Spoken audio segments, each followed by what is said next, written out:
하나님의 은혜와 축복하심이 오늘 여러분들 위해 넘치기를 주의 이름으로 축원합니다. 한 주간 주님 안에서 좋은 일들이 여러분들 위해 함께 하기를 바랍니다. 한 주간 열심히 사셨죠? 또 바쁘게 사셨죠? 네.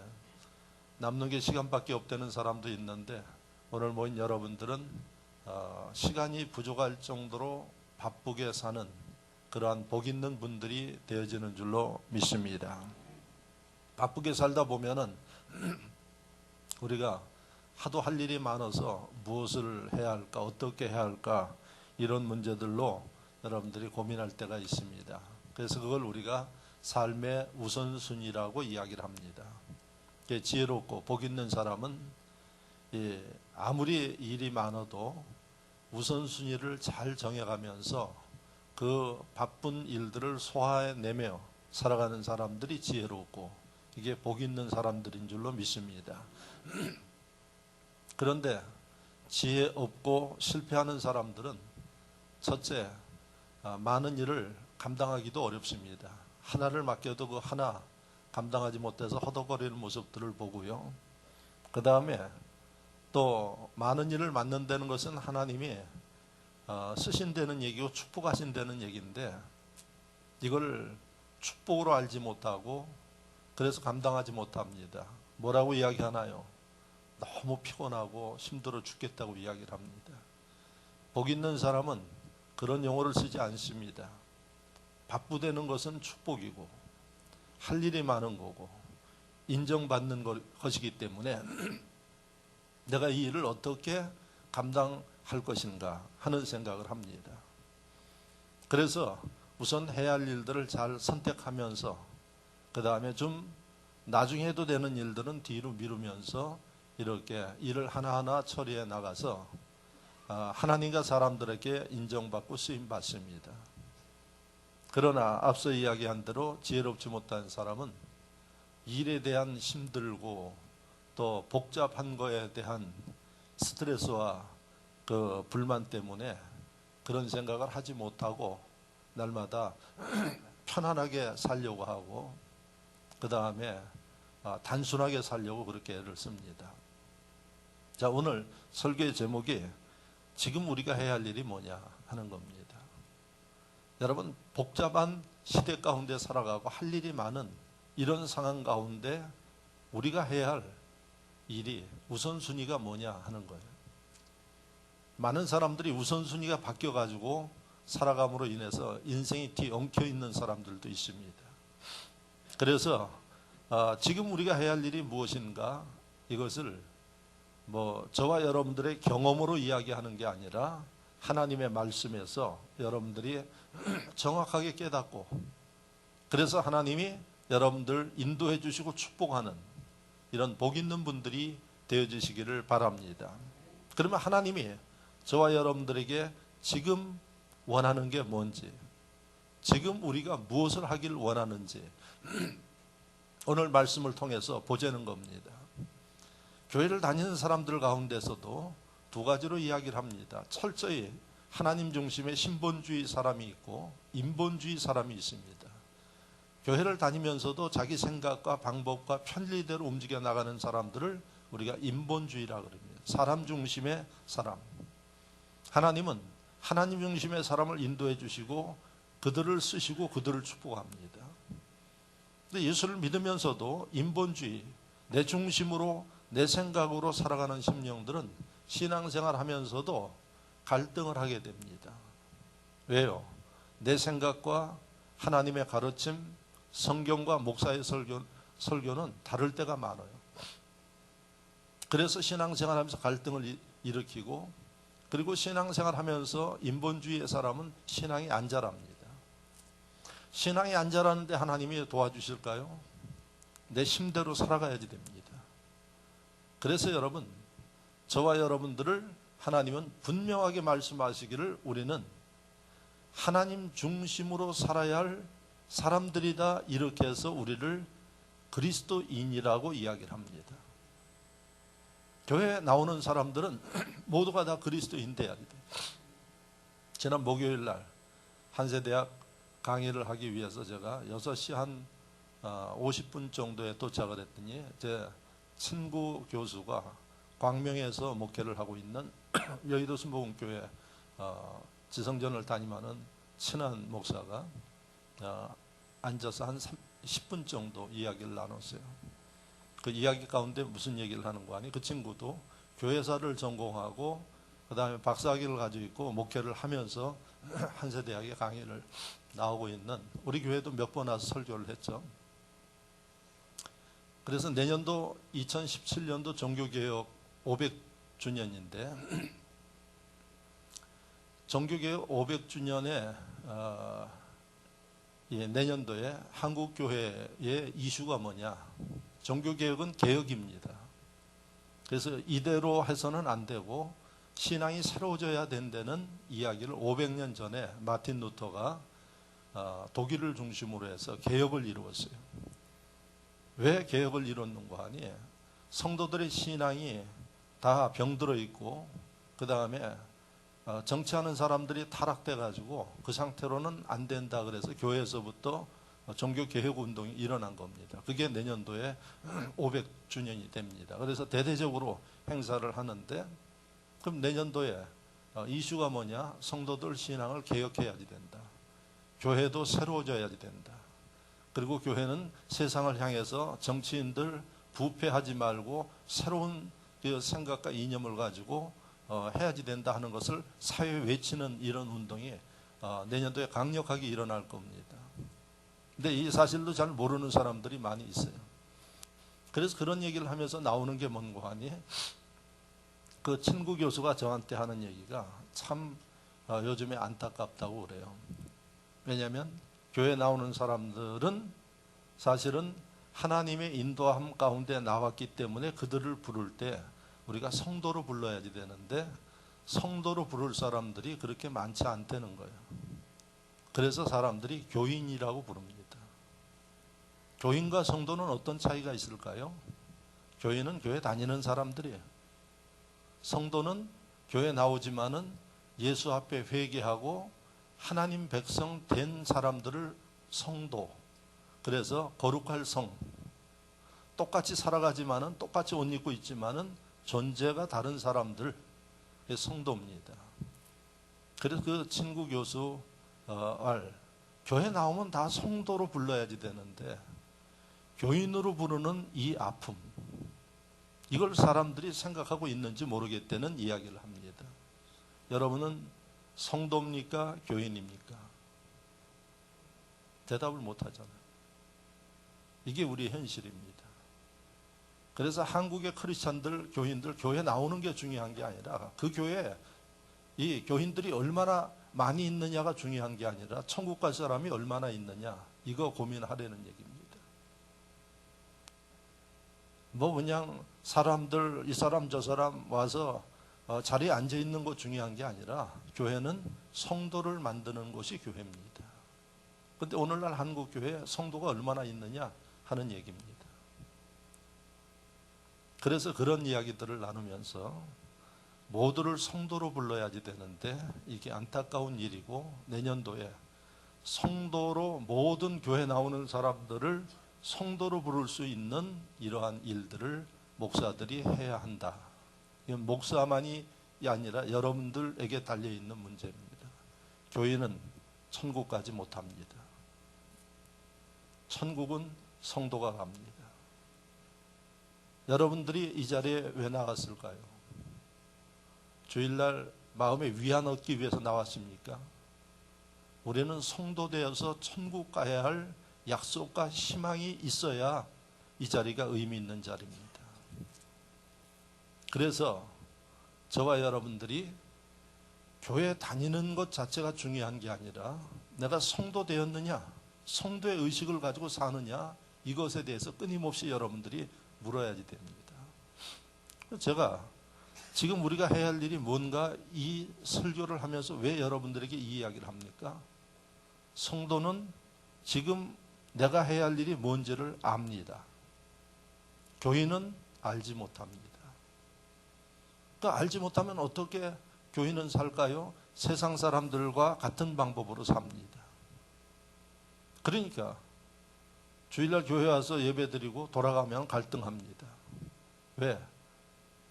하나님의 종들이 선포하고 가르치는 내용하고 세상에 가서 세상 사는 사람들의 그 모습을 보면 여러분들이 갈등해요.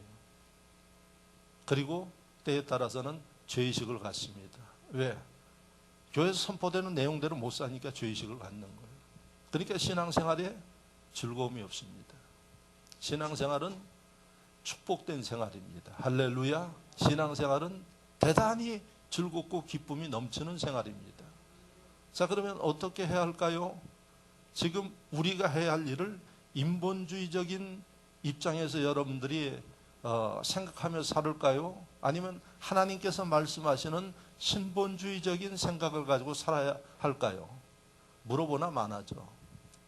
우리는 성도들이고 성도들은 세상에 믿지 않는 사람들과 어울려 살지만은 우리가 어느 환경 어디에 있든 간에 항상 하나님의 중심의 삶을 살아야 됨을 믿으시기를 축원합니다. 축원합니다.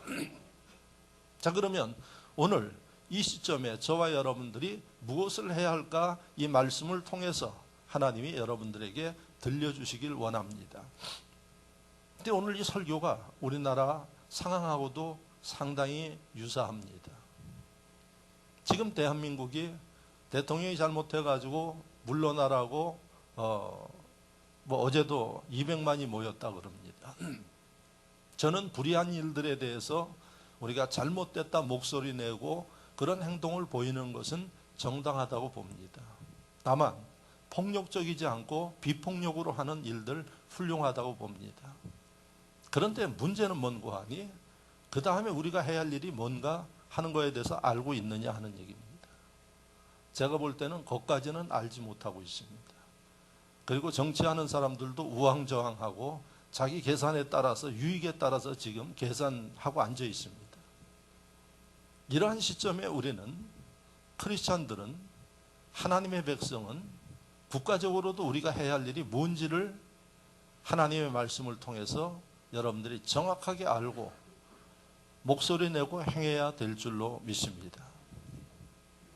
그래서 저는 오늘 이 본문을 통해서 여러분들의 개개인 이 시점에 이 상황 속에 하나님께서 내게 뭘 원하는지를 분명하게 깨닫고 국가적으로도 하나님께서 어떻게 하길 원하는가를 하나님 말씀을 통해서 깨닫고 여러분들이 여러분 누구를 만나든 정확하게 외칠 수 있는 목소리 낼 수 있는 이런 분들이 될 수 있기를 바랍니다.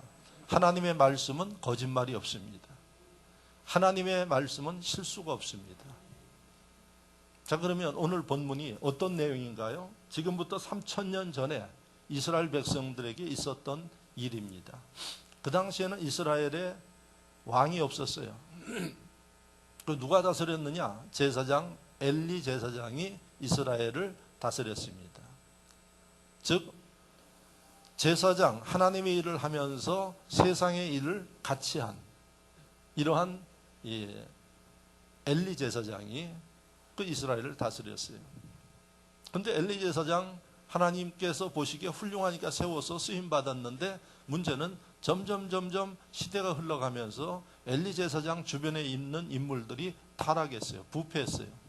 제사장의 아들 둘 홈리와 비느하스가 있었는데 이 두 아들부터 타락했어요. 어떤 타락을 했느냐? 물질을 탐하고 그 다음에 악을 행하고 이런 타락된 일들을 제사장 아들부터 했어요. 그러니까 제사장 아들은 누군가니 그 당시에 통치 세력입니다. 요즘으로 이야기하면 대통령 주변에 있는 그 인물들입니다. 그들이 이 돈과 명예와 자신의 사욕의 눈이 어두워져 가지고 여러분 하나님 보시기에 합당치 않는 일을 한 거예요. 그러니까 하나님께서 그것을 그대로 두지 않고 어떻게 하셨는가 하니 그 이웃에 있는 블레셋이라는 나라를 통해서 이스라엘을 무너지게 했습니다. 그래서 블레셋과 전쟁에서 이스라엘이 철저히 깨져버렸어요. 나중에 워낙 급하니까 어떤 일을 했는가 하니 힘으로 안 되니까 하나님 성전에 있는 언약궤 하나님이 1년에 한 번씩 거기에서 사람들과 만나주는 그 언약궤를 메고 나갔어요. 왜? 하나님이 지켜줄 줄 알고. 그런데 하나님이 만나주시는 언약궤지만은 타락된 이스라엘 위에 하나님 도와주지 않습니다. 언약궤를 메고 나갔는데 언약궤를 블레셋 백성들한테 빼앗겨 버렸어요. 언약궤는 하나님의 임재고 이스라엘의 상징이에요. 근데 그걸 빼앗겨 버렸어요. 그 다음에 어떤 일이 벌어졌나요? 하나님이 엘리 제사장 그 이스라엘의 모든 많은 사람들이 죽었어요. 그 다음에 엘리 제사장 아들 둘도 죽었어요. 그 다음에 마지막에 엘리 제사장 그 충격으로 인해서 앉아있다 쓰러져서 목이 꺾여서 죽었어요. 며느리도 죽었어요.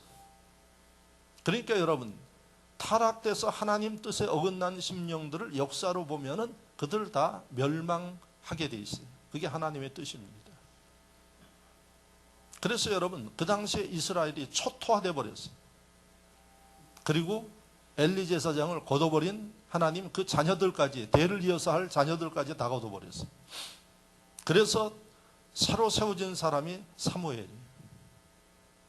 여러분, 이 역사를 잘 보시기 바랍니다. 이게 4장부터 지금 오늘 7장까지의 그 내용을 제가 함축적으로 이야기했어요. 역사는 하나님이 주관하십니다.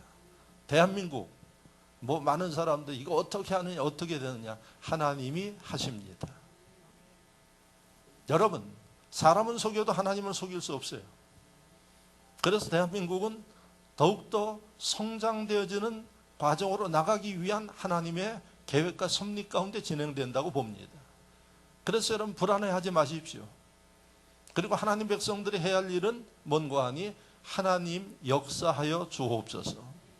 대한민국을 인도해 주옵소서. 이게 우리가 해야 할 일이에요. 나가서 여러분 촛불 들고 그 대여대 함성 지르고 하는 것도 좋은데 중요한 게 뭔가 하니 하나님의 역사를 여러분들이 사모하고 고대해야 된다는 것입니다. 사람이 할 수 없는 것 하나님이 하십니다. 하나님이 세웠지만은 엘리 제사장을 하나님이 거둬버립니다. 이 말씀은 저와 여러분들의 개인의 삶 속에 교훈을 얻어야 될 줄로 믿습니다. 하나님은 다 보고 계세요. 그래서 여러분 하나님 중심 가르침을 따라서 움직이는 심령들 위에 이 시간에도 역사하시고 그들을 축복하시고 그들을 하나님이 이끌어 주신다는 사실을 기억하시기를 바랍니다. 자, 그러면 이런 상황 속에 빼앗긴 법궤가 블레셋 진영에 있으니까 여러분 하나님의 백성에게는 축복인데 이 법궤가 블레셋 사람들에게는 재앙이 되어버렸어요.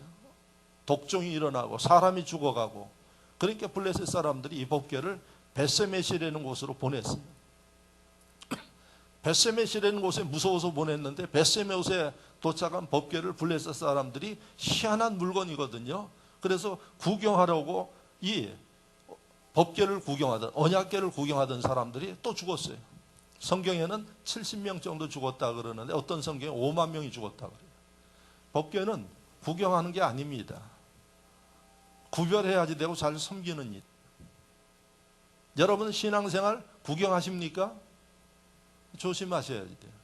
신앙생활은 구경하는 게 아닙니다. 신앙생활은 여러분들이 섬기는 거예요. 하나님 섬기는 거.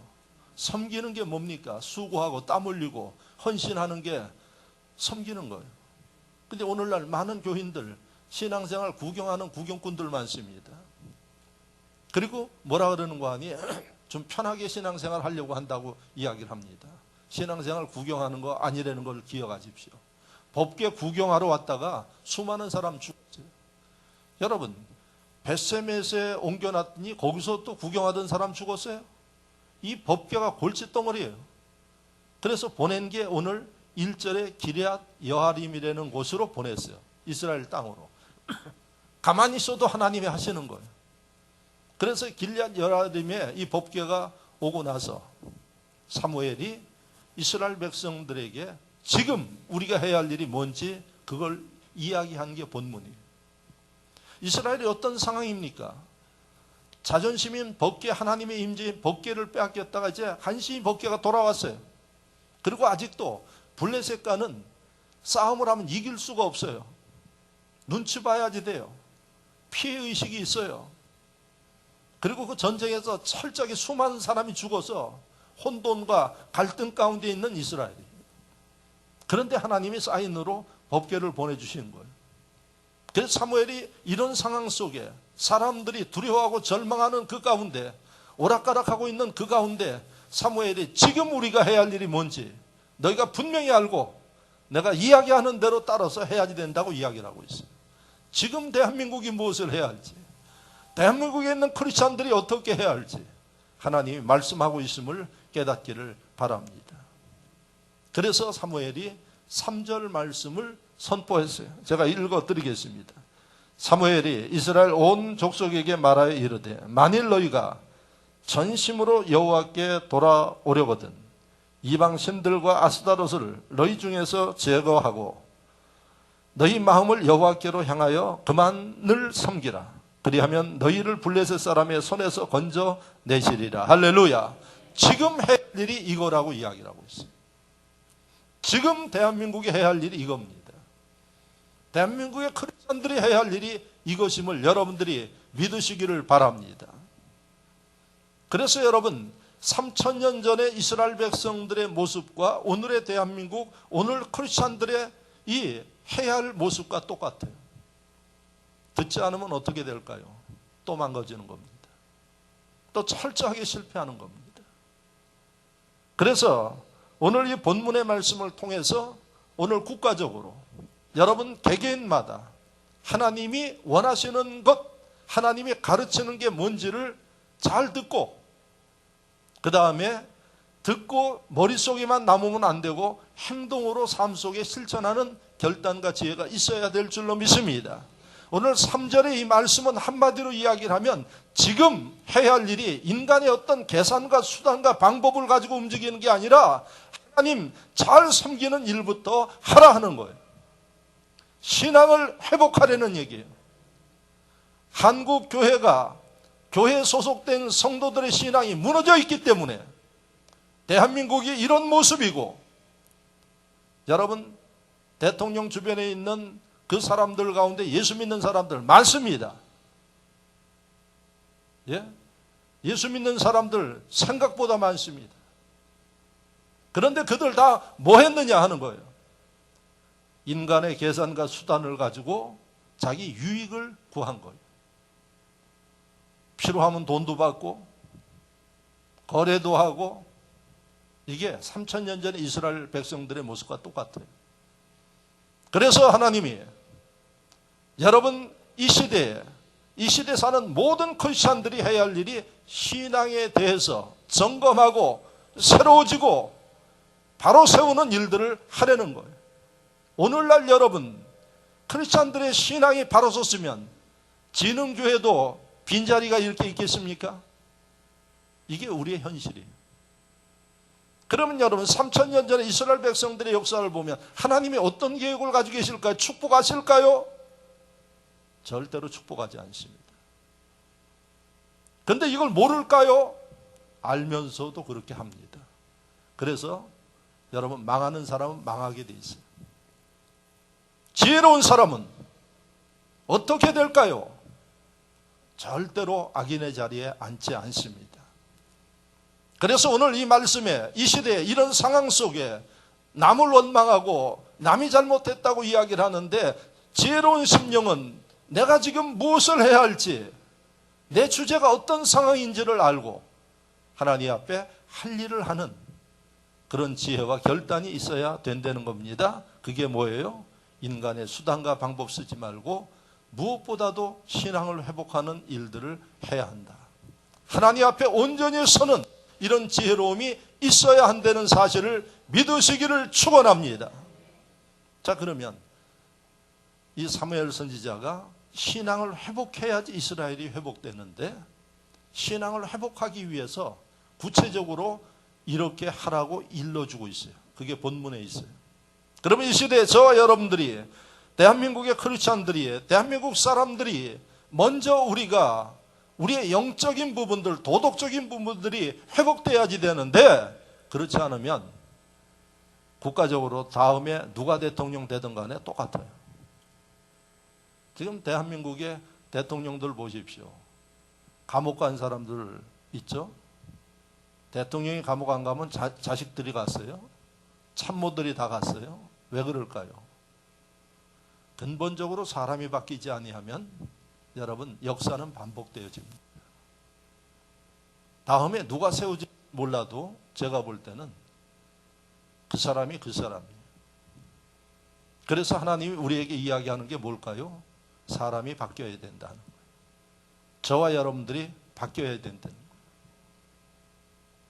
그리고 저와 여러분들이 뭐 누구 잘못하고 여러 가지 이야기하는데 사돈 낱말하지 말라는 얘기.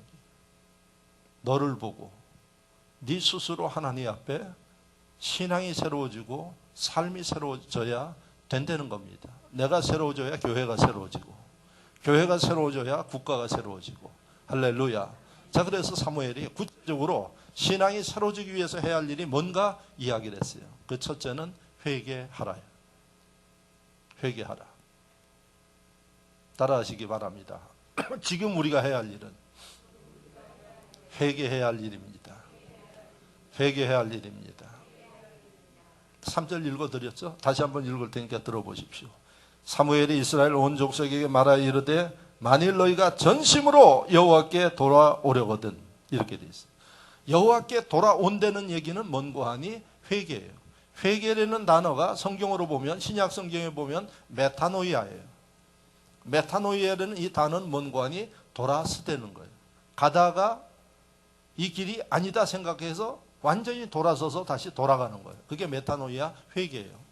그러니까 여기에서 여호와께 돌아오려거든, 여호와께 회개하려거든, 이 얘기예요.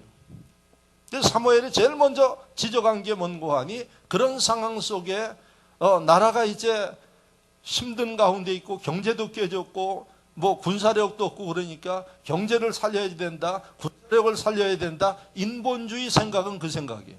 그런데 사무엘은 그렇게 안 봤어요. 먼저 하나님 앞에 사람들이 근본적으로 새로워져야 경제를 살려도 다시 이런 일이 일어나지 않고 정치를 살려도 일어나지 않는다는 거예요.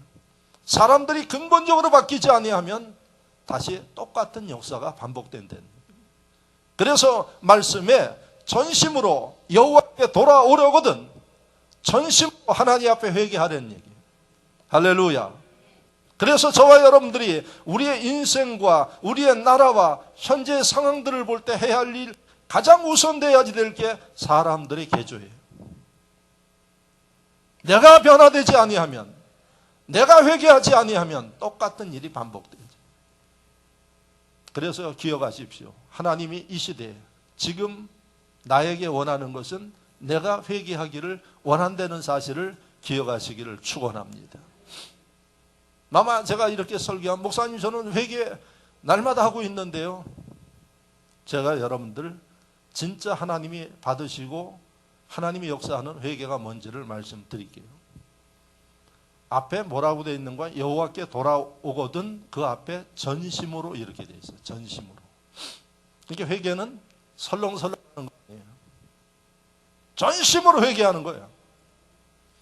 진짜 하나님이 받으시는 회개, 하나님이 축복하는 회개는 여러분들이 전심을 다해서 회개하는 거예요. 전심으로 회개한다는 게 뭘까요? 성경에서 뭐라고 이야기하고 있나요? 여러분들 마음을 찢으면서 회개하는 거예요. 할렐루야. 마음을 찢으면서. 그럼 그래요. 하나님 내 마음을 찢으면서 회개합니다. 근데 마음을 찢는 상태가 어떤 상태인지를 잘 모르시는 것 같아요. 여러분 칼 가지고 여러분 손끝 좀 한번 이렇게 조금 상처를 내봐요. 조금만 찢어봐요. 얼마나 아플까요? 뭐 난리 납니다. 제가 한번 1층에서 2층으로 올라오려고 그러는데 우리 어린이집에 나오는 애기 엄마가 애기를 데리고 엘리베이터를 타고 오는데 그 애기 손가락에 조그마니까 그 엘리베이터 그 틈새에 끼었나 봐요. 그 끼기도 힘든데. 그래가지고 거기 끼어가지고 얘가 이렇게 여기가 살이 좀 이렇게 째졌어요. 제가 막 올라오면서 보니까 그 엄마가 그냥 얼마나 안절부절하나요? 막 그냥 다 그냥 죽어가 엄마가. 그랬더니 또 그 어린이집 선생은 한수를 더 뜨네 또. 뭐 엄마보다 더 해야죠. 뭐 엄마를 위로하려고 그러는 건지. 그리고 손가락을 자꾸 둘이 그러고 있어요. 그래서 올라올까 그러다가 제가 갔어요. 가가지고 첫 번째 해야 할 일은 뭘까요? 안정시켜야 되지 않겠어요? 제가 걱정하지 말라고. 이거 그렇게 큰 문제 아니니까. 그래서 제가 피나는 손을 잡고 지혈을 하고 선생님한테 가서 약속 의료통을 가져오라 그래가지고 그 소독약을 발라서 차분하게. 애는 제가 위로하니까 가만히 있더라고 그냥. 예? 그래서 소독해주고 그 다음에 연고 발라서 반창고 붙여주니까 그제야 엄마가 안심을 하고 있어요. 목사님 괜찮겠어요? 내가 의사요? 어떻게 알아? 근데 뭐라 그러겠어요, 목사는? 제가 보니까 그렇게 뭐 아주 큰 상처는 아니에요. 그래서 이거 병원 갈 필요도 없고 소독만 잘하면 낫습니다. 우리 제자훈련 그 금요일 날 받으러 오는 타교인이에요. 타교인인데 우리 교회 제자훈련 받으러 와요. 그래서 제가 그렇게 처치해주고 두 가지 이야기했습니다. 소독 잘해 주십시오. 그리고 어린이집 원장님한테 이야기, 교사 교육 좀 제대로 하라고. 교사가 한술로 떠가지고 그렇게 하면 어떻게 합니까? 교사는 아이들을 보호하는, 케어하는 그러한 위치에 있는데 아무리 위중한 일이 있어도 여러분 침착하게 그것을 위안을 시키면서 해야지. 그래서 아마 그 주간의 교사들 되게 교육받고 주의 단단히 받았을 거예요. 제가 보니까 아주 웃기지도 않더라고요. 만약에 더 위중한 일 나면 기절해 버릴 것 같아요, 제가. 그 아픈 건 애지 엄마입니까? 근데 그러고 있어요. 그게 누구 모습인고 하니 오늘날 크리스천들의 모습이에요. 요 조금만 다쳐도 뭐 자지러지고 난리가 나요. 근데 회개는 어떻게 하느냐? 그렇게 안 해요. 설렁설렁 회개해요. 그리고는 하나님 앞에 회개했습니다. 회개는 무슨 회개를 했어요? 진짜 회개했으면 신앙생활 그렇게 합니까? 예? 진짜 하나님 앞에 전심으로 회개했으면 믿음이 그 정도만 잘합니까? 전심으로 회개한다는 얘기는 내 마음을 찢는 거예요. 여기에 그만큼 찢겼을 때 그 고통, 그 정도가 아니라 너무 고통스러워서 견딜 수 없는 거예요. 너무 고통스러워서 잠을 잘 수가 없는 거예요. 그게 하나님 앞에 진정으로 회개하는 사람. 여러분들이 진정으로 하나님 앞에 회개했다 그러면 몇 날이고 내 죄 때문에 하나님 앞에 부끄러워서 고통스러워서 기도하지 아니하면 견딜 수 없는 이 상태가 전심으로 회개하는 거예요. 여러분 그 심령들이 신앙이 회복되는 거고 하나님이 그 심령들을 지켜주시고 인도해 주신다는 얘기입니다. 지금 우리가 해야 할 일이 뭔고 하니 남 탓하지 마시고 환경 탓하지 마시고 시간 탓하지 마시고 내가 믿음 없는 것을 하나님 앞에 통곡하면서 회개해야 할 시간이 지금이에요. 제가 종교개혁 500주년 이야기를 했죠. 지금 한국교회 교인들이 그런 마음을 가지고 천만의 교인들이 회개하면 대한민국 하나님이 이번의 일들을 통해서 새롭게 발전시키는 역사를 이루십니다. 걱정할 필요 없어요. 그런데 해야 할 일은 하지 아니하고 엉뚱한 일을 하고 있어요. 인간의 계산과 수단과 방법을 가지고 하니까 하나님이 역사할 수 없다는 얘기예요. 저와 여러분들은 하나님이 지켜주셔야죠. 하나님이 인도해 주셔야죠. 여러분 하나님이 진정으로 가슴을 찢으면서 회개하고 부끄러워서 견딜 수 없는 마음을 가지고 하나님 앞에 서는 심령들 위해 우리가 말하지 않아도 하나님 축복하십니다. 이스라엘 백성들 사무엘이 이야기한 대로 그렇게 회개했더니 손 하나 까딱하지 아니하고 어떻게 그 블레셋을 이겼어요. 아멘이십니까? 여러분 그 말씀에서 보면은 이 블레셋 사람들이 이스라엘 백성들을 여러분 감당하지 못했습니다. 13절 말씀 보시기 바랍니다. 7장 13절 다 같이 한 목소리로 읽어보겠습니다. 시작. 이에 블레셋 사람들이 굴복하여 다시는 이스라엘 지역 안에 들어오지 못하였으며 여호와의 손이 사무엘이 사는 날 동안에 블레셋 사람을 막으심에 할렐루야 역전되었어요. 역전. 블레셋이 이스라엘을 철저히 능욕을 했어요. 철저히 짓밟았어요. 그런데 그들이 하나님 앞에 전심으로 회개했더니 하나님이 지켜주니까 블레셋 사람들이 이스라엘을 손을 못 댔어요. 할렐루야. 여러분들 삶 가운데 이런 역사가 있기를 바랍니다. 대한민국 이런 역사가 있기를 주의 이름으로 축원합니다. 이게 하나님의 방법이에요. 이게 하나님 중심의 삶이에요. 그런데 교회 다니면서도 인간의 수단과 방법을 가지고 움직여 나가니까 하나님이 도울 수 없는 겁니다. 날마다 갈등하고 번민하면서 여러분 힘들게 사는데 나중에 보면은 밑자의 본전이에요. 예? 그리고 남는 게 없어요. 그런 분들 계시죠? 나는 어떻게 해도 안 된다. 이런 분들 잘 들으시기 바랍니다. 하나님이 도와주셔야지 돼요. 그래서 사무엘이 하나님이 돕는 심령의 첫째는 전심으로 회개하라는 얘기예요.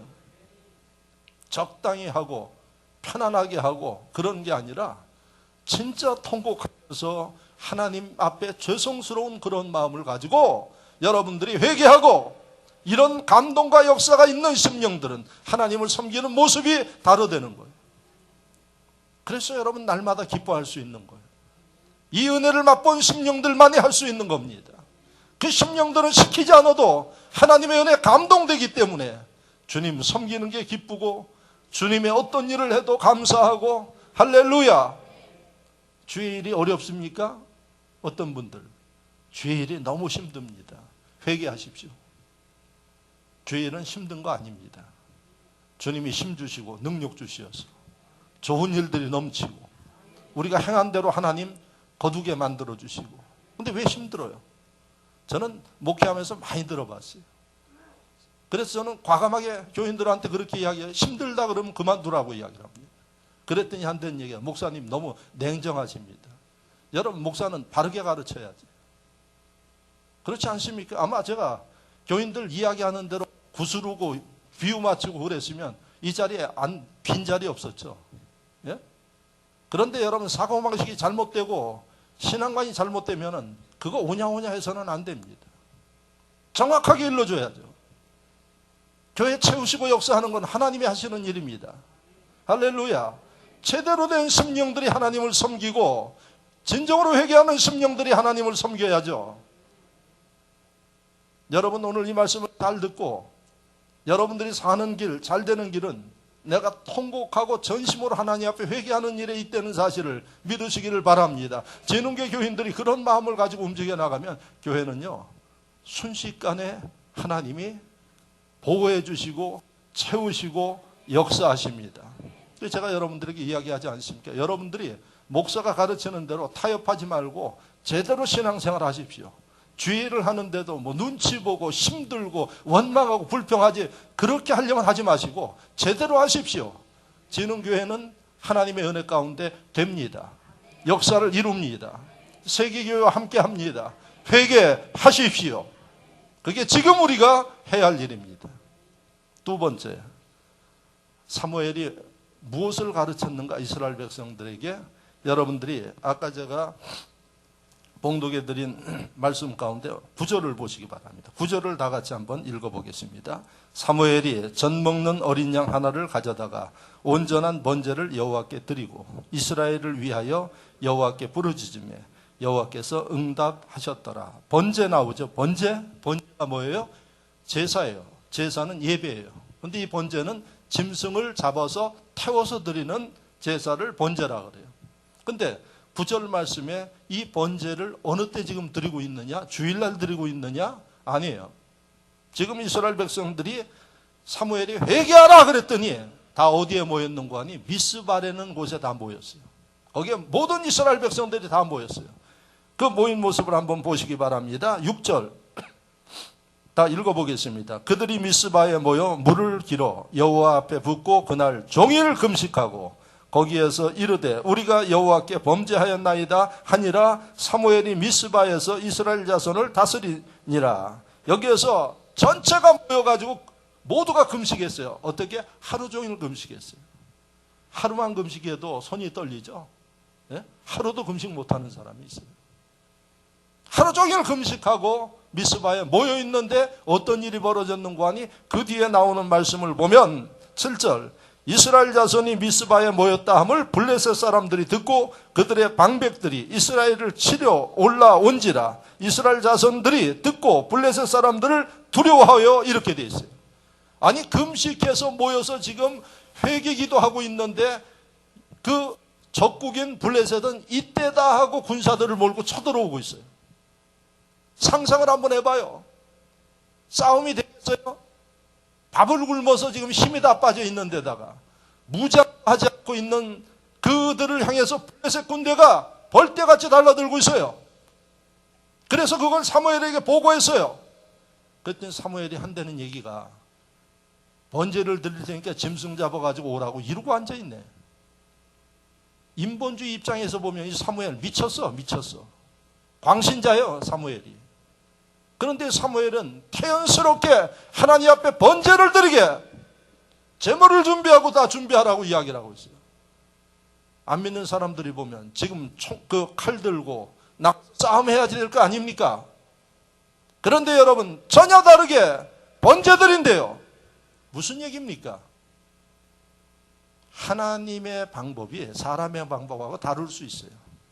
그래서 저와 여러분들이 누구 방법을 따라요? 하나님 방법을 따라야지. 믿으십니까? 믿으십니까? 이게 신앙이에요. 이게 믿음이에요. 여러분, 많은 일들이 있는데 그 가운데 뭐를 드렸어요? 번제를 드렸어요, 하나님 앞에. 번제가 예배라 그랬죠?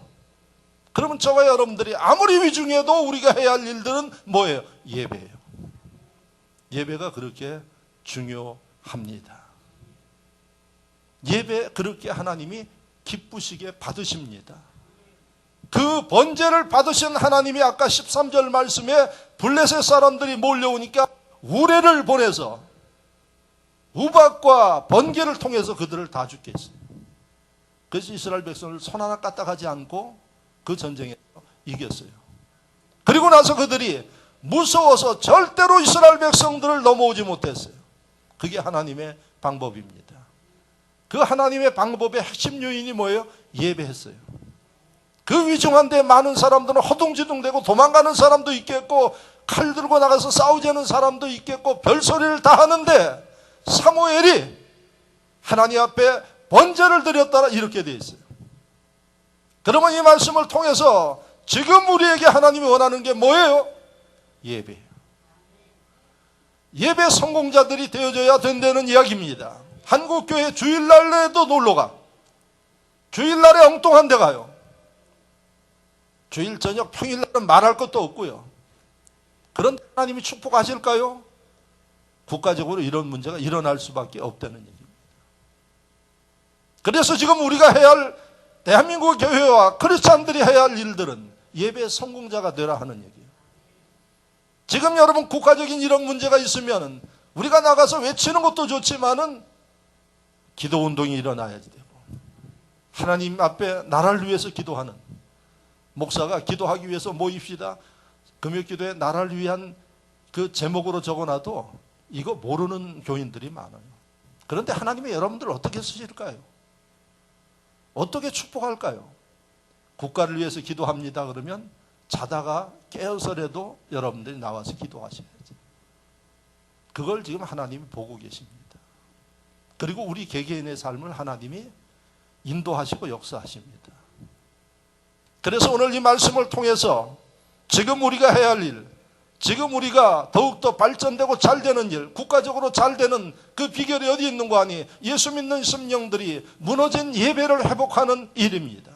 예배하면은 여러분 1순위, 예배하면은 여러분들이 무엇보다도 순위를 정해놓고 그 예배를 통해서 하나님 앞에 영광 돌릴 때 하나님의 능력과 기적이 여러분들 삶 속에 일어나고 대한민국 속에 일어나고 할렐루야. 이렇게 예배가 중요해요. 전쟁이 일어나서 촉각을 다투는 그 가운데 하나님 앞에 번제 드리고 있는 사무엘의 이 모습을 보시라는 얘기입니다. 여러분들이 오늘 이 본문을 집에 가서 한 10번 이상 읽어보세요. 그리고 기도해 보세요. 내 신앙이 무엇이 문제인지를 여러분들이 발견해요. 여러분들이 신앙의 문제만 바꿔도 여러분들을 하나님이 높여주시고 축복하시고 여러분들 세워주시는 거 시간 문제입니다. 간단하게 그분 하십니다. 할렐루야. 그래서 여러분 성경에 마태복음 18장 20절에 두세 사람이 내 이름으로 모인 곳에 나도 그들 중에 있느니라 그랬어요. 두세 사람 모인 곳에 하나님이 함께 하신대요. 예배하는 곳에 함께 하신대요. 하나님이 함께 할 때 어떤 일이 벌어져요? 하나님 반드시 축복하십니다. 기적이 일어납니다. 그게 바로 예배예요.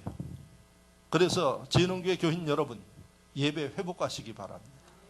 예배라 그러면 1순위입니다. 1순위. 그런데 여러분 세상 일 쫓아다니라고 예배가 2순위 되신 분들, 이거 가슴을 찢으면서 통곡하지 아니하면 우리의 생사화복을 누가 주고 계세요? 하나님이 주고 계십니다. 나를 살리기도 하고 죽이기도 하고 나를 축복하기도 하고 망하기도 하시고. 이스라엘 백성들 엘리 제사장 이게 다 무너져서 타락하고 엉뚱한 일을 하고 욕심 부리고 이렇게 하니까 그들의 생명까지도 다 걷어가 버렸어요. 예배 성공자 되셔야 됩니다. 진흥교회의 희망은 예배에 있다는 사실을 믿으시기를 바랍니다. 마지막으로 사무엘이 이스라엘 백성들에게 일러준 게 뭔가 하니 충성하라는 거예요. 따라하십시오. 주님을 위하여 충성하라. 이걸 가르쳐주고 있어요. 아까 제가 이야기를 했죠. 아니 적국이 몰려 들어오는데 뭐 하고 있어요? 예배 드리고 있어요. 아니 금식해서 하루 아무것도 못 먹었는데 이 사람들 그냥 전쟁에 내보내면 어떻게 해요? 다 죽지. 그런데 예배 드리고 있어요. 그런데 또 그렇게 하라고 그런다고 또 다 따라해요. 그러니까 사무엘도 미쳤고 그 이스라엘 백성들도 미쳤어요. 그 자세가 뭔고 하니 순종하는 자세예요. 충성하는 자세예요. 할렐루야. 무슨 얘기를 하든 다 믿어요. 왜? 믿음이 있으니까. 그리고 사무엘이 하려는 대로 하지 않습니까? 그게 충성이에요. 충성은 여러분 뭐 내 생각이 어쩌고 뭐 이야기하고 이래저래 하는 게 아니라 선포하는 대로 움직이는 거예요. 그래서 성경에 그걸 죽도록 충성한다고 이야기를 해요. 죽을 각오로 죽을 각오로 순종하는 게 충성이에요. 여러분 그리고 나서 하나님께서 우레를 통해서 블레셋 백성들이 무너지니까 그 다음에 이스라엘 백성들이 밥도 못 먹었는데 무기도 변변치 않는데 어떻게 하는 거 아니? 그들이 나가서 싸워. 11절 말씀 다 보시기 바랍니다. 한 목소리로 봉독하겠습니다. 이스라엘 사람들이 미스바에서 나가서 블레셋 사람들을 추격하여 뱃갈 아래에 이르기까지 쳤더라. 추격할 힘이 있어요. 밥도 못 먹었는데. 예? 아마 무장도 제대로 못하고 저기 하는데 어떻게 하나님의 능력과 역사를 보니까 이 백성들이 충성하는 마음으로 일사불란하게 움직였어요. 여러분 그들이 비록 무장력이 떨어지고 힘이 없어도 하나님이 역사하기 때문에 여러분 가볍게 블레셋 사람들을 물리쳤고 그 다음부터는 사무엘이 살아있는 동안에는 절대로 이스라엘을 손대지 못했다고 그렇게 기록하고 있습니다. 이걸 우리가 충성이라 그러고 이 충성을 성경의 요한계시록에 죽도록 충성하라 그리하면 생명의 면류관을 주신다고 이야기를 합니다. 이걸 실천해서 팔자가 바뀐 사람이 누군가 하니 에스더 왕후예요. 여러분들 에스더서 읽어봤죠? 에스더 왕후 그 믿음 신앙이 뭔가 하니 죽으면 죽으리라는 자세로 하나님의 명령 따라서 움직이는 그 모습이에요. 그 모습이 지금 우리에게 필요합니다. 그 모습이 오늘날 한국교회 크리스천들에게 하나님이 원하시는 일입니다. 하나님이 어떤 말씀을 하시든 간에 그 말씀에 죽으면 죽으리라는 믿음을 가지고 움직여 나가면 하나님이 살려주시고 하나님이 축복하심을 믿기를 축원합니다. 오늘 이 말씀을 통해서 하나님이 우리에게 뭘 원하십니까? 신앙의 회복을 원하십니다. 여러분들의 신앙이 회복되기 위해서 여러분들이 해야 할 일들이 무엇인지를 기억하시면서 하나님 앞에 사랑받고 쓰임받아서 이 민족에 이 나라에 희망이 되어지고 위로가 되어지는 우리 모두 진흥교회가 될 수 있기를 축원합니다. 다른 사람이 어떻게 하든 간에 진흥교회 교인들은 이런 목소리를 내십시오.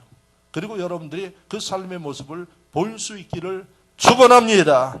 다 같이 한 목소리로 기도합니다. 할렐루야.